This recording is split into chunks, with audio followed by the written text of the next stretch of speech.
Bonsoir, bonsoir à tous. Bienvenue dans le journal ce soir. Notre invité Yannick Dorlipo, trésorier adjoint de l'association Etel d'Or. Nous allons parler de cette semaine du souvenir de la catastrophe du Mont Cabassou. Ça démarre aujourd'hui avec une expo photo jusqu'au dimanche 19 avril, date anniversaire avec une marche du souvenir. On en parle avec notre invité du journal, Yannick Dorlipo. À tout de suite.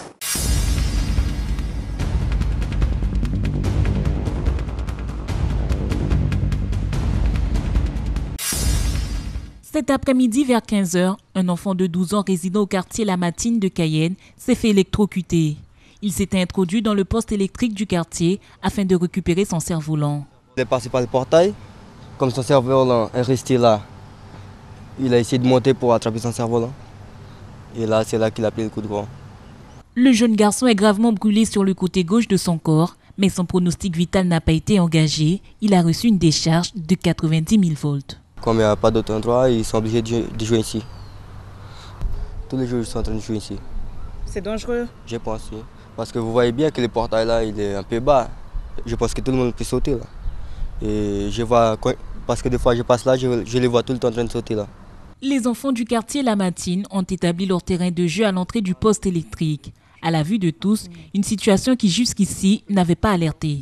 Il y a des fois qu'ils sont en train de jouer et il y a le ballon qui passe de l'autre côté. Et là, ils sont obligés d'aller récupérer le ballon. Et ils sautent par les portails qu'il y a là. Et il y a des fois qu'ils ont de la chance, ils ne prennent pas un coup de courant.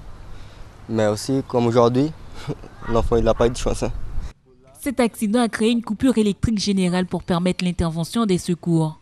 60% des clients EDF de l'île de Cayenne ont été privés de courant dans l'après-midi. Ce matin, les cuisines du restaurant pédagogique du lycée Melchior Égaré ont tourné à plein régime. Les jeunes étudiants en formation hôtellerie-restauration du département se sont affrontés lors d'un concours. Organisé dans le cadre de la semaine des goûts et des saveurs, ils ont pour mission, tels de vrais chefs, d'établir un menu qui rassemble les goûts et les saveurs guyanaises. Ils ont une fiche technique imposée avec des produits, donc un panier libre de Guyane avec de la coupa, de la crevette. Et puis ils ont eu un mois pour concevoir leur recette. Ils nous l'ont envoyé il y a quelques jours, on leur a acheté le panier demandé et là ils vont concevoir leur recette. Et en plus, ils ont un panier imposé avec des produits imposés pour réaliser une tarte chocolat-banane. Pour préparer leurs plats et desserts, les candidats ont 4 heures. Mais le résultat final n'est pas la seule chose qui compte. Différents jurés sont présents tout au long de leur préparation.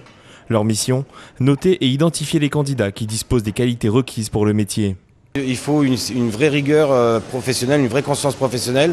Et il faut être passionné, parce que si on n'est pas passionné, on arrête vite. C'est un métier qui demande beaucoup de travail, beaucoup d'heures. On est toujours en train de se dépêcher. Dépêcher pour être prêt le midi, par exemple. Le coup de feu, il faut se dépêcher pour envoyer pour le client. Ça sera des futurs chefs de cuisine, cuisiniers, enfin ils auront un parcours professionnel et ça leur permet de se valoriser et de se mettre en avant et de montrer ce qu'ils savent faire déjà. Les différents participants ne se seront pas fait prier. À l'instar des grands chefs, ils sont prêts et mettent la main à la pâte afin de tout faire pour sortir du lot. J'ai fait mes fiches techniques sur du poisson, donc ceviche de poisson, qui est un tartare de poisson au lait de coco avec des beignets de crevettes et des ravioles de légumes et une fondue de papaye.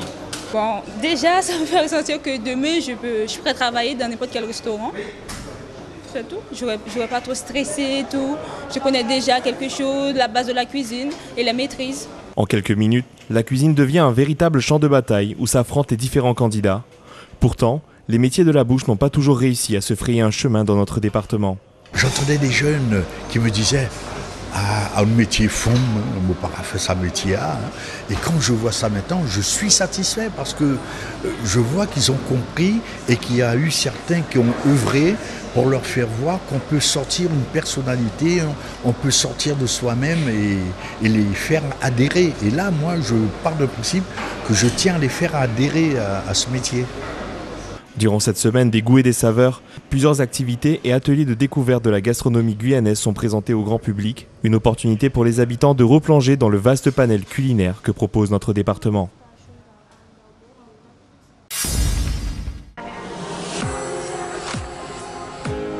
L'édition 2015 du concours Elite Model Look a commencé sa tournée. Samedi, le staff de recrutement de l'agence était présent sur le territoire afin de recevoir les candidats. Près d'une soixantaine de filles ont fait le déplacement afin de tenter leur chance. but d'un casting comme le concours Elite Model Look Anti-Guyane, c'est justement de trouver les mannequins de demain, dans l'idée justement de pouvoir déboucher sur une carrière de mannequin ensuite. Donc voilà, des jeunes filles qui correspondent à des critères de sélection très précis, qui mesurent au minimum 1m72, donc comme je l'ai dit, qui sont âgées de 14 à 22 ans, et ensuite qui aient une personnalité, qui dégagent quelque chose hors du commun. Créée en 1983, Elite Model Look est une véritable institution qui a permis la découverte et les carrières de grandes icônes de la mode, telles que Cindy Crawford, Stephanie Seymour et Gisele Bunch. Ce concours est un événement prestigieux ouvert aux débutantes avec un objectif professionnel, découvrir les jeunes espoirs qui incarneront les top modèles de demain. Vous savez, en général, ces jeunes filles, elles arrivent, pour la plupart, elles n'ont jamais rien fait. Donc elles sont souvent plus impressionnées et stressées qu'autre chose. Vous avez pu voir les jeunes filles qui ont défilé. Vous voyez, elles ne sont pas très à l'aise, elles sont un peu effrayées. Après, après, le métier de top modèle, ça reste le métier de top modèle. On ne devient pas top modèle du jour au lendemain. Il faut de nombreuses qualités et c'est pour ça qu'il y a peu de top modèles d'ailleurs. Pour les candidates, c'est une opportunité d'accéder à leurs rêves. Elles sont venues de tous les coins du département. Toutes espèrent devenir la nouvelle égérie du monde de la mode. Ça me tient vraiment à cœur. Depuis petit, j'ai toujours voulu passer des castings pour être top modèle international. J'ai des grandes ambitions. Je veux changer un peu le monde du mannequinat. Je viens de Saint-Martin, une petite île, et il n'y a pas beaucoup d'antillaises ou de... Je veux justement nous intégrer dans cette société. Je suis là pour gagner et tout d'abord participer et donner une petite force aux filles pour leur montrer qu'il y a des belles femmes ici en Guyane.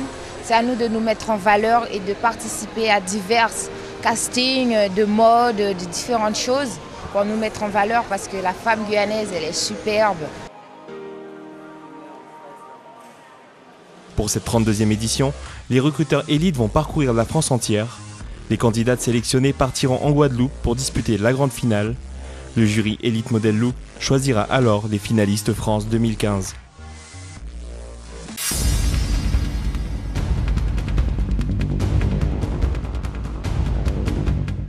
De retour sur le plateau du journal avec notre invité Yannick Dorlipo. Bonsoir. Bonsoir. Vous êtes le trésorier adjoint de l'association Etel d'Or et nous allons parler de cette semaine du souvenir de la catastrophe du mont Kabassou.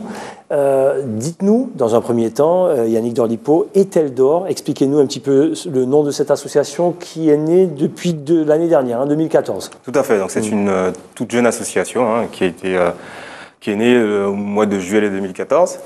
Donc on a choisi le nom de cette association qui s'appelle donc Etel d'Or. C'est une simple contraction entre Étienne, le nom de votre père, le nom de mon père, et Christelle, le nom de ma sœur. Et du coup la contraction a donné Etel. Et puis d'or pour plein de choses. D'or pour parce que ce sont les initiales de mon nom, de mon nom de famille. D'or parce que c'est un petit peu un des symboles de la Guyane, c'est l'or. Et puis comme c'est un événement qui a touché toute la Guyane également, donc c'est comme ça un petit peu qu'on a choisi le nom de l'association. Est-ce que vous n'êtes pas de souche de la coulée d'or aussi ? Tout à fait. Bon, tout à fait. Ça tombe bien. Exactement. Voilà pour Etel d'Or. Nous allons bien sûr parler de cette semaine souvenir de la catastrophe. Avec une expo qui démarre aujourd'hui. Juste avant de parler d'expo, Yannick Dorlipo, pourquoi vous voulez commémorer cet événement encore douloureux pour certaines familles, on va en parler tout à l'heure. Tout à fait. Donc en fait, on a voulu commémorer cette année-ci sur toute une semaine de manifestations pour rendre hommage, donc, on le sait, aux victimes. Ça fait 15 ans, donc. Et effectivement, donc, ça fait 15 ans. Donc c'est toute la symbolique de cette semaine de commémoration. Tout simplement parce que dans les années précédentes, il y avait le temps de la procédure. Procédure judiciaire qui, comme vous le savez, a été longue, très longue, fastidieuse. Et donc on n'avait pas la tête à ça, on était vraiment plongé dans notre procès, dans notre procédure. Voilà, à un moment donné, il arrive que la procédure arrive à son terme. Maintenant, l'heure est venue pour nous de rendre hommage, quoi. 15 ans après, date d'anniversaire, c'était le moment idéal pour pouvoir prendre un petit peu les choses en main. D'accord, et prendre du recul sur l'événement, avec notamment une expo photo, 18h30, cette expo a commencé, donc il y a quelques minutes, au local SC Rémire. Vous savez, c'est ce local où il y a la boule de feu de Rémire, où les jeunes footballeurs s'entraînent également. Il y aura quoi comme photo ? Alors, il est prévu dans cette exposition, toujours pour rendre hommage à ce qui s'est passé, d'afficher le côté spectaculaire de l'événement. C'est-à-dire, bon, il y aura des unes de journaux qui ont marqué les moments tout chauds de l'événement. Oui. Donc il y aura des unes de journaux, il y aura aussi des photos qui seront diffusées, qui seront montrées, et des photos qui n'ont jamais été diffusées au grand public, quoi. Donc des photos que personne n'a jamais encore Voilà, vues. des vues aériennes impressionnantes. Et donc c'est surtout pour afficher le côté spectaculaire de l'événement. On n'est pas là non plus pour ressasser de douloureux souvenirs, mais c'est surtout pour montrer à la population que cet événement a été véritablement spectaculaire et touchant pour la Guyane. Voilà, donc pour cette expo photo qui a déjà démarré, c'est tout au long de la semaine, elle démarre aujourd'hui, et ça sera jusqu'au dimanche 19. Au local SRM, on peut expliquer aux gens où ça se situe à peu près? Oui, tout à fait. Donc le plateau sportif Étienne d'Orlipo, le local est situé donc sur ce plateau sportif-là, qui est situé à Rémire, entre les deux ronds-points, le rond-point Adélaïde-Tablan et le rond-point qui est près du cimetière. Exact. Voilà. Pour situer cet endroit. Et puis mercredi soir, il y aura donc un débat. On va débattre de quoi? Ça sera autour de quoi la discussion? Alors, le thème ouvert. Oui, voilà, le thème qu'on a choisi, que l'association Etel d'Or a choisi pour ce débat, c'est le Mont Cabassou, c'est la catastrophe de la Guyane. Donc en fait, il sera question de débattre. C'est un moment d'échange. Il sera question de débattre sur la survenance de l'événement, toute la procédure judiciaire. Comment est-ce qu'on est arrivé à partir du moment où il y a une ouverture d'une procédure judiciaire jusqu'à la décision finale. Et puis comme je vous ai dit, c'est un moment d'échange. Il y a des gens qui ont encore véritablement besoin de s'exprimer sur cette affaire qui touche la Guyane. Et j'en veux pour preuve, il y a encore beaucoup de personnes, dès qu'on croise certaines personnes, mais il y a toujours quelques anecdotes qui ressortent. Moi, je suis passé par ici 2 minutes avant. J'aurais dû passer par là. Il y a certaines personnes qui ont besoin de s'exprimer. Et puis c'est aussi un moment d'échange, de rencontre. Voilà pour cette soirée, on rappelle mercredi, avec l'expertise de maître José Lama, avocat. Ce débat aura lieu où? Alors, ce débat aura lieu à l'Assemblée, à la salle des délibérations du Conseil général, à Cayenne. D'accord, très bien. À partir de quelle heure? À partir de 18h30. À partir de 18h30, mercredi, pour ceux qui ont encore envie de s'exprimer sur la catastrophe notamment. Vendredi, il y aura une veillée culturelle? Tout à fait. Donc, il est prévu une veillée culturelle. Alors, on entend par veillée culturelle un moment pareil, un moment de rencontre avec nos artistes locaux, pour ceux que vous allez découvrir, ont tous accepté de venir partager ces moments-là avec nous, et puis de nous offrir un spectacle, toujours dans la thématique de rendre hommage aux familles de victimes, aux victimes, et à l'événement. C'est un événement Guyane, donc voilà, tous nos artistes qu'on a sollicités, ils ont répondu favorablement, donc c'est ce qui va être proposé. Donc vendredi, alors à quelle heure et le lieu également? Alors, à l'origine, l'événement, la veillée culturelle devait avoir lieu sur le plateau sportif Étienne d'Orlipo. Mais bon, pour des raisons de sécurité, de normes, donc on n'a pas pu avoir l'autorisation. De toutes les manières, l'événement aura lieu vendredi, donc on aura l'occasion de préciser le lieu quand ça va pouvoir se dérouler. Bon, n'hésitez pas à nous solliciter, bien évidemment. à TG, qu'on puisse le dire bien sûr aux téléspectateurs, mais en tout cas ça aura lieu ce vendredi. Et puis dimanche 19 avril, date anniversaire, la marche du souvenir, il va s'en passer des choses également ce fameux dimanche. Voilà, donc effectivement, le dimanche 19 avril, le hasard des choses fait que ça tombe un dimanche, là où éventuellement tout le monde est censé être disponible. Donc il va avoir lieu une marche, il y aura une marche, la marche du souvenir, c'est comme ça qu'on l'a intitulée, qui va démarrer donc, du rond-point Adélaïde-Tablan jusqu'à la stèle. Donc il faut savoir qu'il y a une petite stèle qui a été érigée au pied de la montagne de Cabassou. La marche commence à quelle heure? Elle démarre à partir de 7h30. 7h30. Voilà, 7h30, c'est important de préciser. Et donc en fait, on arrive au pied du Mont Cabassou, au niveau de la stèle, avec à l'arrivée un dépôt de gerbes. Et à la suite de la marche, il y aura une messe de recueillement, toujours en honneur des victimes, quoi. La messe, où ça? Alors, la messe aura lieu, c'est important de le préciser, la messe aura lieu sur l'ancienne route nationale qui a été fermée et condamnée, qui est accessible. Vous vous rendrez compte, quand vous passez, il y a toujours des motos qui sont en train de s'exercer. Tout à fait. Donc voilà, donc c'est ici qu'aura lieu la messe, qui va débuter à partir de 10h précises. Très bien, voilà, c'est important. 19 avril 2000, aux alentours de 13h, le mont Kabassou s'effondre et laisse 9 familles endeuillées. Et parmi ces 9 familles, est-ce que vous êtes toujours en relation? Qui sera là, notamment lors de la soirée débat, des gens qui auront envie encore de s'exprimer? Comment ça s'est passé avec les 9 familles? Alors, pour rendre hommage donc, aux victimes, nous sommes rentrés en contact avec beaucoup de familles. Pour la plupart d'entre elles, elles sont encore, comme nous-mêmes, elles sont encore extrêmement touchées. Il y a cette extrême pudeur qu'on les... 15 ans après. Voilà, 15 ans après, la douleur est toujours aussi forte. Je donnerai un exemple. Hier soir encore, j'étais en relation avec une famille de victimes et la maman d'une des victimes n'ose pas aborder le sujet parce que c'est encore difficile. Elle nous a donné son entière adhésion au projet de commémoration. C'est toujours difficile d'aborder le sujet parce que c'est des moments difficiles. Elle n'ose même pas passer par la route qui a été faite et qui passe au pied du mont Kabassou. C'est toujours difficile d'aborder le sujet. Donc, alors certaines familles ne sont plus dans le département. D'autres sont parties aux Antilles. Il y en a certaines aussi qui sont parties dans l'Hexagone. Donc on les a quasiment toutes sollicitées.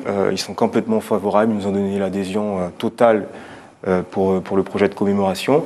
D'autres familles seront quand même là? Voilà, s'il y a d'autres familles qui seront là, Qu'est-ce qu'ils vous disent, ces autres familles-là? Et pareil, ils sont encore touchés, mais ils veulent être avec. Voilà, il y a des familles qui veulent vraiment passer à autre chose. Mais ils nous apportent leur soutien. La famille d'une des victimes qui était coincée dans l'ancienne usine. Il reste le papa, le seul, c'est le seul survivant. Il viendra. Il nous a dit que ce soir... Ça sera l'occasion pour lui de parler avec des gens. Carrément, complètement. C'est vrai qu'on s'est un petit peu renfermé. La douleur fait que, c'est toujours délicat. Et puis même le fait de se rencontrer, tout de suite, le point commun, le dénominateur commun, c'est la douleur, donc c'est jamais agréable. Donc voilà, maintenant c'est une forme de thérapie de pouvoir se retrouver et puis pouvoir aborder et puis échanger. Et on rappelle cette fameuse soirée où les gens pourront parler, même si on va en rencontrer certains dimanche 19 également, lors de la messe, après la messe, mais il y aura ce lieu-là pour discuter mercredi soir, notamment sur cette soirée de rencontre qu'on peut appeler ce moment d'échange. On rappelle, ça laisse effectivement 9 familles de victimes, ce fameux 19 avril 2000, semaine du souvenir de la catastrophe donc du mont Kabassou, avec l'association Etel d'Or qui vous propose toute cette semaine de commémoration. Cela concerne bien sûr toute la Guyane parce qu'on était tous touchés par cet événement. Moi, j'ai une question à vous poser. Lorsque vous avez entendu la nouvelle, vous aviez quel âge? Vous étiez où? J'avais pas encore 22 ans. Personnellement, j'étais étudiant. J'étais à l'université de La Rochelle, en plein partiel.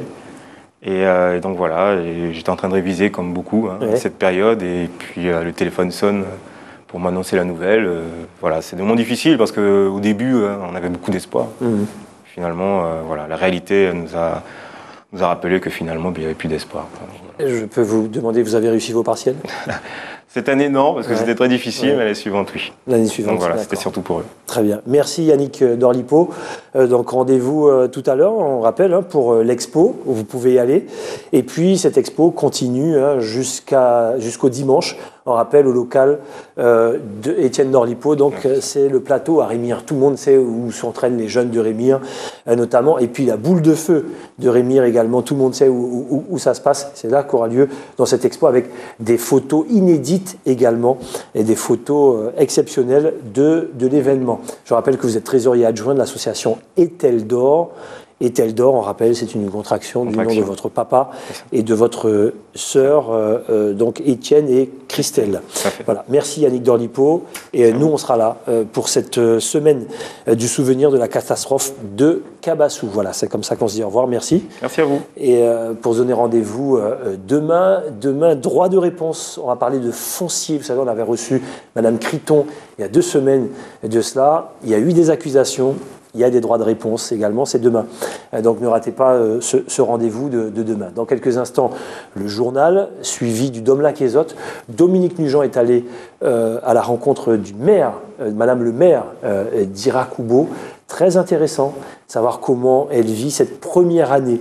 Et en tant que maire d'Irakubo, c'est pas facile d'être maire. Dominique Nugent a tendu sa caméra et son micro. Voilà pour le programme d'AT. J'ai passé une excellente soirée. À demain.